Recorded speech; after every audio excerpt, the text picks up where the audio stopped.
Welcome to our channel. If you want to reset your iPhone to factory settings for troubleshooting or before selling, follow these step-by-step instructions carefully. Step 1. Back up your iPhone using iCloud or iTunes to ensure all photos, contacts, messages, and app data are saved before wiping the device. Step 2. Sign out of iCloud by going to Settings, tapping your name at the top, scrolling down, and selecting Sign Out to disable Find My iPhone.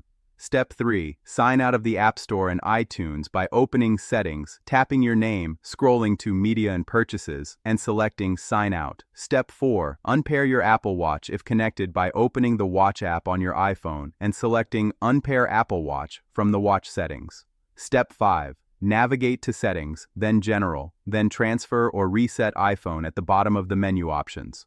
Step 6. Tap Erase all content and settings and confirm your decision. You may need to enter your passcode and Apple ID password. Step 7. Choose whether to upload an updated iCloud backup before erasing if you haven't backed up recently, or skip if backup is current.